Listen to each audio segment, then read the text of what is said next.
Alright guys, out here getting ready to pull the heads off the 7600, take them up and have them milled and grind the valves on them. Gonna go ahead and do both of them. I know I'd said I was only gonna do one, but other than pulling the head bolts and the manifold off, you're ready to pull the back head too, so we're gonna go ahead and do both of them. Just because these machines had a problem with burning valves and stuff like that, and so it'd just be better to, just because they ran so hot, it'll be better to get the valves ground and worked over in them both, on both heads. This machine, and it wasn't terribly surprised to see it. It never really would warm up all the way on the temperature gauge, and that's because it didn't have a thermostat in it. Even when it's cool outside, it'd still warm up some. That's just because these engines just run so hot in here. Now, cars are not running full load all the time, and they got all the wind blowing around them, even on the outside, just getting heat away from the motor. And this, and the radiator and everything, this thing, you're relying on that fan to move all the air, and that's a pretty good fan, but they could use more fan. Dad had that happen on the 7800 one time. He got a water pump from Napa and could never get it to run cool enough. And the water pump from Napa just had a stamped steel impeller, and it didn't move as much air as the original water pump from Oliver did, because it had a cast impeller on the water pump and just didn't move enough water. And so he finally went back to his like white Avco white at that time, and got a good water pump for it, and that fixed it. But he took the thermostat out of it to get it to run cooler.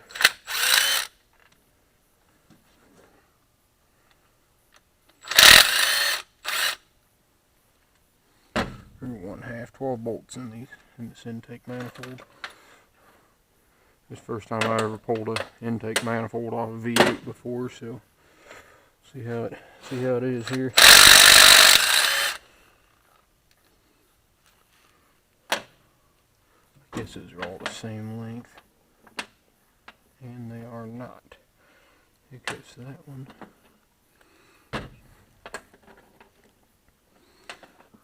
I have a feeling those go all in the middle.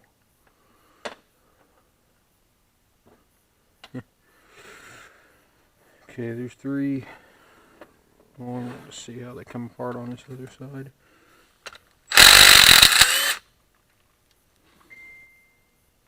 Okay, so we're probably going to be longer.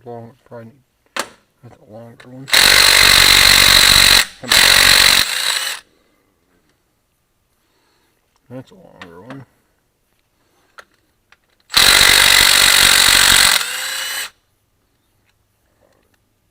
That's a longer one.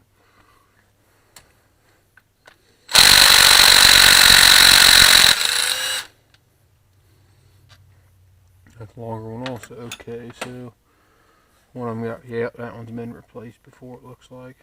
Or no. That one's not quite like the rest of them, but it will. The 4 longer ones go in the middle 4 holes.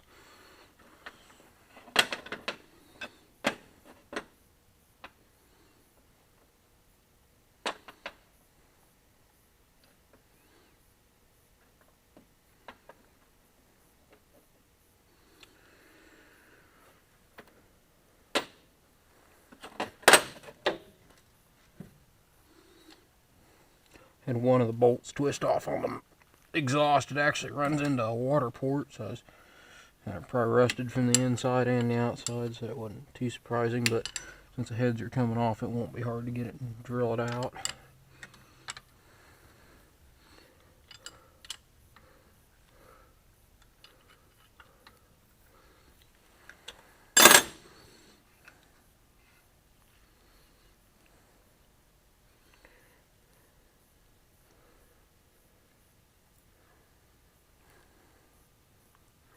I don't think I have to take the distributor off. I think that misses the intake manifold.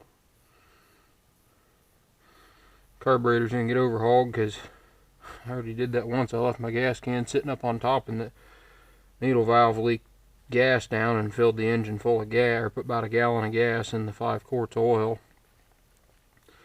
I did it again yesterday. I ran it in here, left the gas can sitting up there, and I went to crank it and it just come up on compression and stopped, and I knew what the problem was and started leaking gas out the exhaust port, and so it'd run down, so I got to change oil in it again.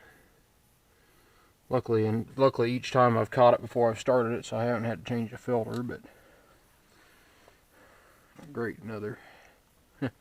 They got that mixed up when they rebuilt this engine. There's my other long bolt, that one goes there. There we go.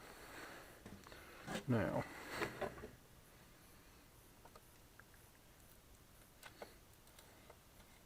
see how easy this thing pops up, since I've never had one of these apart before. It's not going to be bad.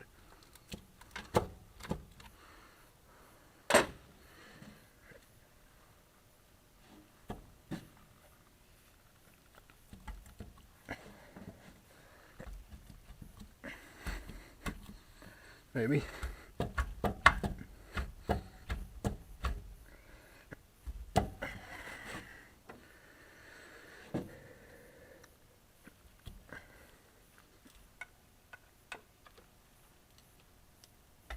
Come on. It was just hitting the valve covers. Well, I'll pull the valve covers off, come back to it. Alrighty. Took that one valve cover off and the whole thing just lifted right off of there. So it's got 3 gaskets. They'll need a little silicone to go back together, and then 2 steel gaskets for the intake manifolds. Yeah, it's pretty easy. Get in there and see the camshaft. All that looks pretty good, actually.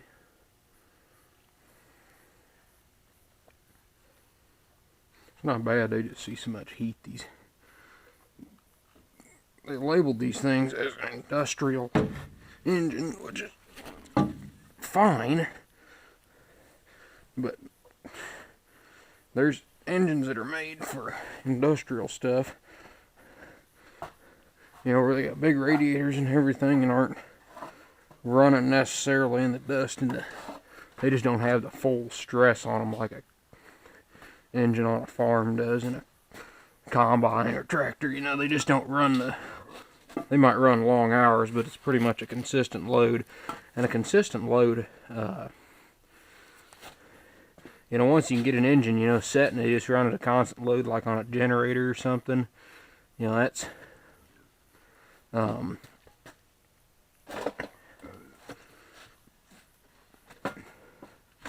know, that's pretty easy on an engine just to do that all day, and especially like electrical wise, it just doesn't take a, you know, there's not vibrations coming through the drivetrain or anything else, you know, like a direct hookup on this stuff is. But and then guys are always pushing them, you know, past rated RPM and everything, and so I'm gonna pull the Valvetrain off. I got to get a new one. I think it's this. It's got hydraulic lifters in it, which is kind of nice. No maintenance there. And this rocker, which one is it?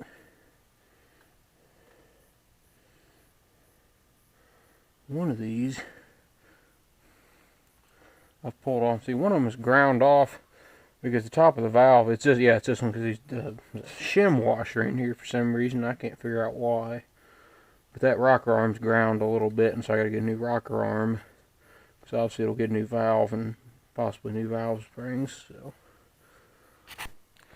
alright, there's 10 head bolts. Again, keep them halfway in order. Make sure you get all the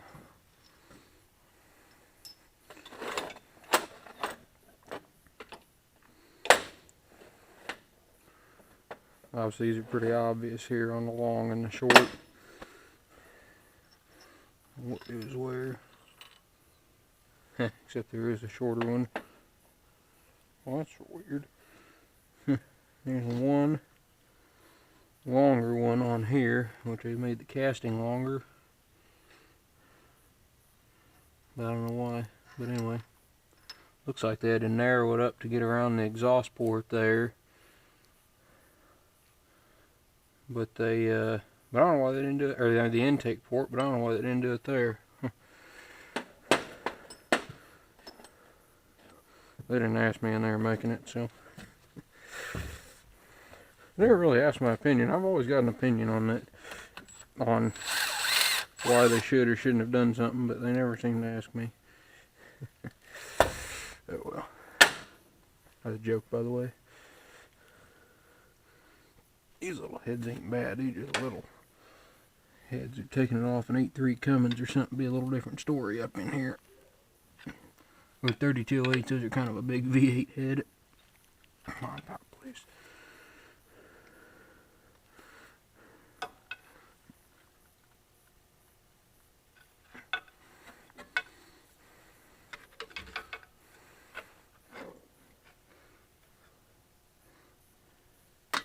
There it goes.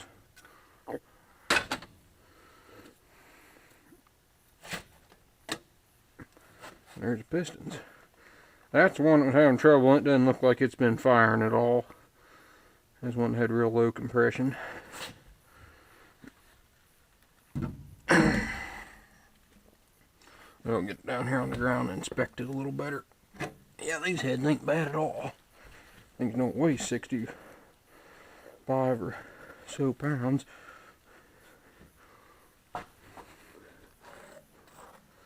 Be careful when you set these down. There's all the gas that's still sitting on top of the valves. There's the intake gasket. You never really want to set the face of it down on top of steel because it can scratch it up. This isn't so bad because, number one, this is plastic, and number two, it's going to get milled anyways. This bolt here twisted off. This one was still in there, but it's got a helicoil in it. That's probably why it came out a little easier.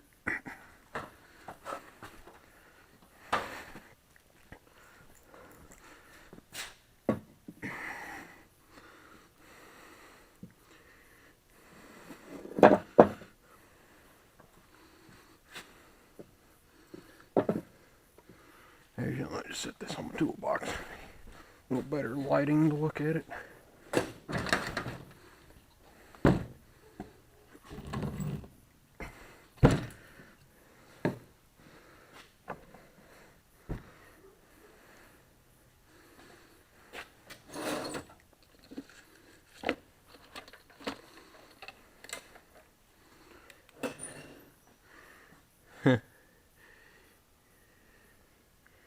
It was this one that was bad, and you can see there it almost looks like grief. Like it's been hitting something, but it's really probably just been pushing exhaust gas past it for long enough. Kind of wore the edge of the valve away. These bigger ones are the intake valves. But they'll mill that off. They'll check it for flatness at the machine shop, mill that off, and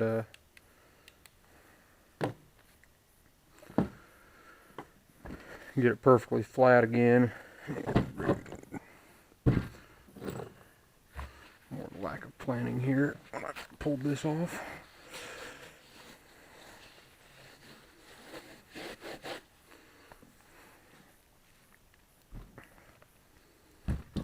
But there's the first head. We'll pull the second head off. Piece of cake, actually. I don't even have 2 hours. I ain't gonna have 2.5 hours pulling that thing apart.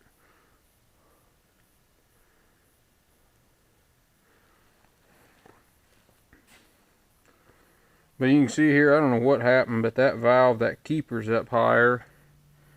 There's that washer in there, and I don't know why that's like that.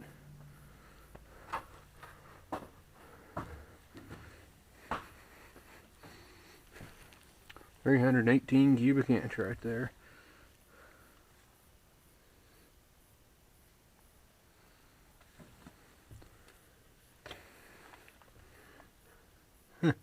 That's not too bad. Clean the crap out of there, but it's not too bad. You can still see the crosshatch in that cylinder. You can almost feel it.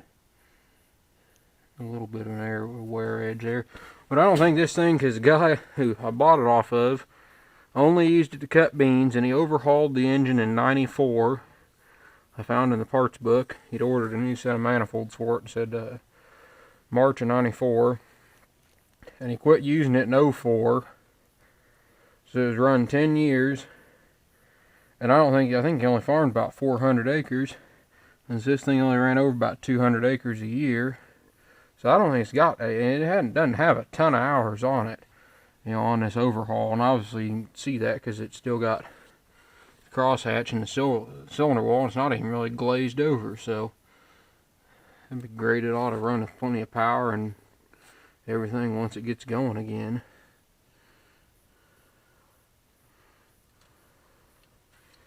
But we'll roll it around, check the camshaft and everything. But pretty glad to see that. I was hoping that cylinder and stuff wasn't scored up or anything, but glad it's just that. So do it for part 1 here. So thanks for watching.